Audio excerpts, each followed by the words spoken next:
ఎన్టీఆర్ జిల్లా తిరువూరు నియోజకవర్గ వైఎస్ఆర్ కాంగ్రెస్ పార్టీ కార్యాలయంలో మహాత్మా జ్యోతిరావు పూలే వర్ధంతి మాజీ ఎమ్మెల్యే నల్లగట్ల స్వామిదాస్ ఆధ్వర్యంలో ఘనంగా నిర్వహించారు.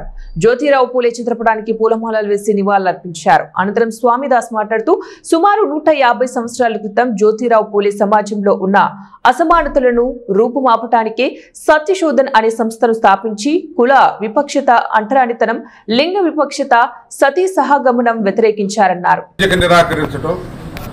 సతీ సహగమనం అనే దురాచారాన్ని ఆ రోజుల్లో కొనసాగిస్తున్నటువంటి సందర్భంలో వాటిని వ్యతిరేకించినటువంటి వ్యక్తి, స్త్రీ విద్యను ప్రోత్సహించినటువంటి వ్యక్తి, సమాజంలో అందరూ సమానులేనే ఒక సదుద్దేశంతో సత్యశోధక సమాజాన్ని స్థాపించారు. ఆయన శిష్యులు మొత్తం కూడా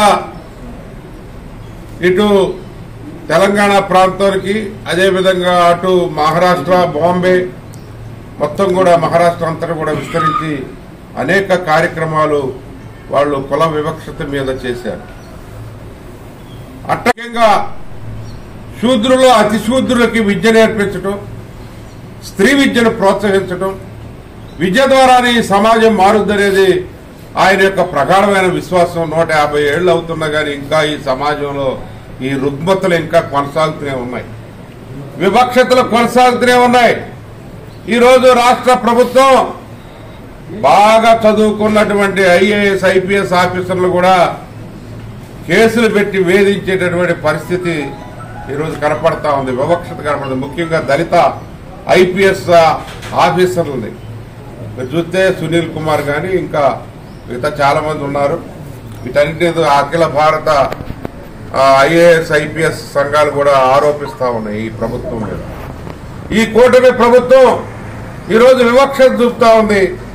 వివక్షతకు వ్యతిరేకంగా వైఎస్ఆర్ కాంగ్రెస్ పార్టీ పోరాటం చేస్తుంది. ఈరోజు ఆయన వర్ధంతి సందర్భంగా బాబు మరి మహాత్మా జ్యోతిరావు పూలే ఆ రోజు మహాత్మాని పిలువబడినటువంటి గొప్ప వ్యక్తి. గాంధీజీ గారి కంటే ముందే ఆయన మహాత్ముడుగా అందరు కూడా ఈ దేశంలో మహాత్ముడుగా ఆయన భావించారు. ఇంగ్లీష్ విద్య చదవాలి, దళిత బడుగు బలహీన వర్గాల పిల్లలు చదవటానికి అవకాశాలు లేకుండా చేస్తున్నటువంటి సందర్భం మేము చూస్తా ఉన్నాం. అదేవిధంగా